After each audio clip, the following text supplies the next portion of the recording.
یعنی 20 گھنٹے ہو جائے مغرب پڑے ہوئے، یعنی آپ کو عصر پڑے ہوئے یا ظہر پڑے ہوئے، تو جو نمازوں کی ٹائمنگ ہے وہ سورج کے حساب سے ہی ہے، تو گھڑی کے حساب سے نہیں کر سکتے۔ اب آپ نے یہاں صبح صادق کے وقت روزہ رکھ لیا اور اب 20 گھنٹے کی فلائٹ ہے، تو آپ کو وہ روزہ ڈیلے کرنا پڑے گا، 20 گھنٹے بعد ہی آپ افطار کریں گے۔ واپسی پہ اکثر میں ایسا کرتا ہوں کہ ایک امریکہ یا کینیڈا سے واپس آ رہا ہوتا ہوں تو روزہ رکھ لیتا ہوں، میں بہت شارٹ روزہ ہو جاتا ہے ہمارا، کیونکہ واپسی پہ آپ ویسٹ سے ایسٹ کی طرف جب آتے ہیں تو دن بہت چھوٹا ہو جاتا ہے، نمازیں بھی ٹھک ٹھک ٹھک آتی ہیں، تو وہ نمازیں بھی پڑھنی پڑیں گی آپ کو، اور ٹھک ٹھک ٹھک یعنی روزہ بھی اتنا آسان ہو جاتا ہے۔ صبح صادق سے اگر جہاز فلائی کریں نا تو آپ کا بہت چھوٹا دن ہو جاتا ہے۔ تو مجھے یاد ہے میں نے 5-6 گھنٹے کا روزہ رکھا تھا، تو میں نے ساتھیوں سے کہا ہم کیوں فری پھوکٹ کا ثواب ضائع کریں بھائی، روزہ ہمارے لیے بہت آسان ہے،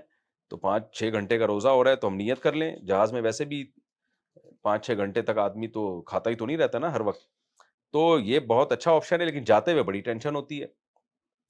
تو اس لیے اگر آپ نے روزہ رکھا ہے تو پھر اس کو کنٹینیو کرنا پڑے گا۔ ہاں کوئی خدا نخواستہ شوگر کا پیشنٹ ہو، مرنے لگے یا کوئی طبیعت خراب ہونے لگے تو پھر وہ تو ویسے ہی روزہ توڑنا بیمار آدمی کے لیے جائز ہے، لیکن نمازوں کا ٹائم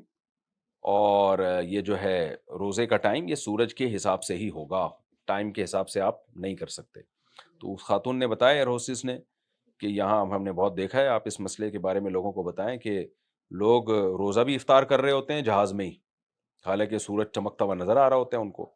اور نمازیں بھی ٹائم کی گھڑی کے حساب سے پڑھ رہے ہوتے ہیں، تو یہ ٹھیک نہیں ہے۔